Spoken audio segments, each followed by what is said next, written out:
Summary of adventure class 11 professor Gaitonde Pune से बॉम्बे की यात्रा जीजामाता एक्सप्रेस के माध्यम से कर रहे थे, एक ट्रेन जो डेक्कन क्वीन से तेज थी।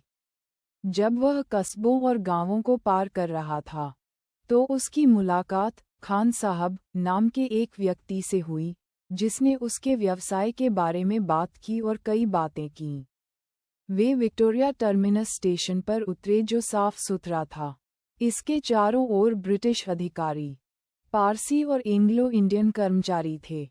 वह भ्रमित था कि ईस्ट इंडिया कंपनी देश पर कैसे शासन कर रही थी, क्योंकि उसके तथ्यों के अनुसार वे 1857 की घटनाओं के बाद भाग गए थे। वह हॉर्नबी रोड पर गया और देखा कि दुकानें अलग थीं।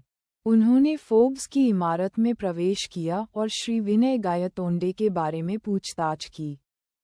लेकिन जैसा कि रिसेप्शनिस्ट द्वारा जांचा गया था, ऐसे किसी भी व्यक्ति ने वहां कभी काम नहीं किया था।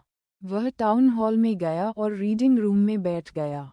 उन्होंने इतिहास से संबंधित 5 पुस्तकें लीं और उन्हें एक-एक करके पढ़ने और जांचने का निर्णय लिया कि तथ्य कैसे बदल गए थे।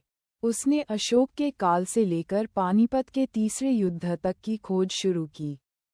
5वें खंड भौसाहिबची बखर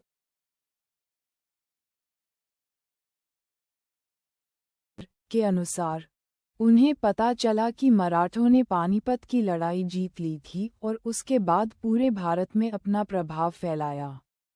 वह भ्रमित था क्योंकि वह अब तक जो जानता था उससे अलग था। जीत के बाद भारत लोकतंत्र की राह पर चल पड़ा।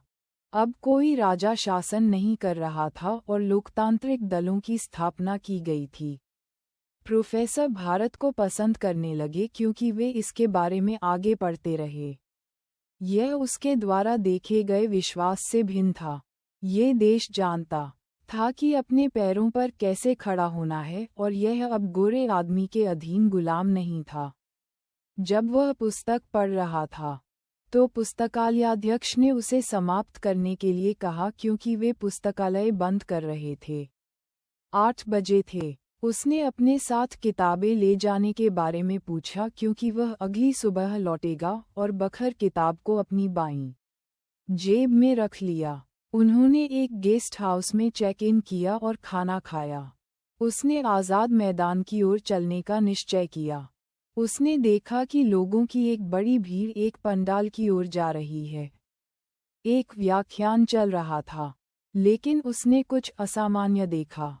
राष्ट्रपति की कुर्सी खाली थी। स्पीकर बोल रहा था और भीड़ लगातार अंदर और बाहर घूम रही थी।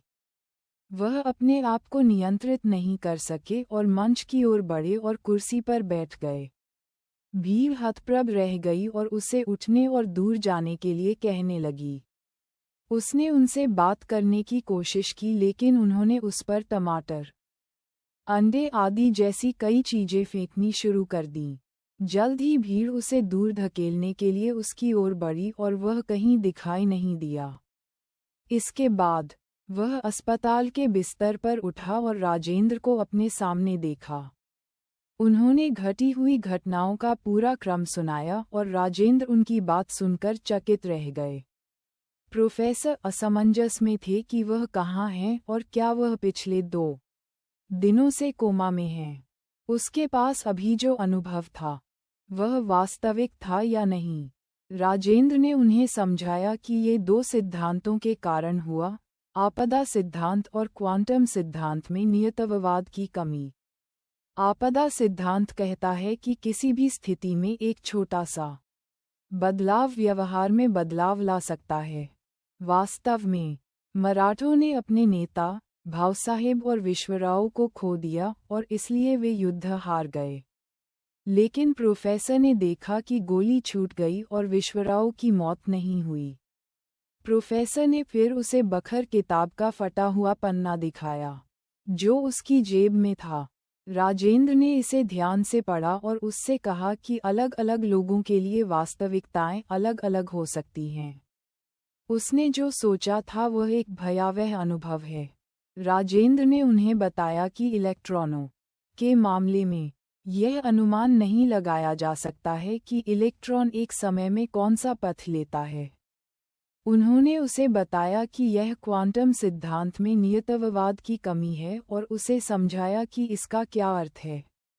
एक दुनिया में इलेक्ट्रॉन यहाँ पाया जा सकता है और दूसरे में ये दूसरी जगह पर पाया जा सकता है, लेकिन तीसरी दुनिया में यह विभिन्न स्थानों पर हो सकता है।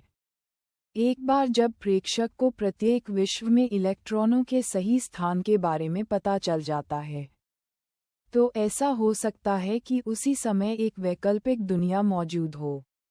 इसलिए प्रोफेसर वर्तमान समय में दो अलग अलग दुनियाओं में था। उसे एक वैकल्पिक वास्तविकता में वास्तविक जीवन का अनुभव था और वह दूसरी दुनिया से वापस आ गया। दोनों दुनिया के अलग अलग इतिहास और घटनाओं के अलग अलग सेट थे। प्रोफेसर जानना चाहता था कि वह परिवर्तन करने वाला व्यक्ति क्यों था। राजेंद्र ने उन्हें बताया कि ट्रक से टक्कर के समय प्रोफेसर तबाही के सिद्धांत और युद्ध में इसकी भूमिका के बारे में सोच रहे थे।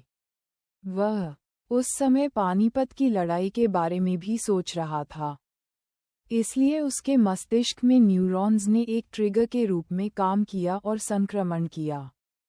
प्रोफेसर पिछले 2 दिनों से उस वैकल्पिक दुनिया में थे।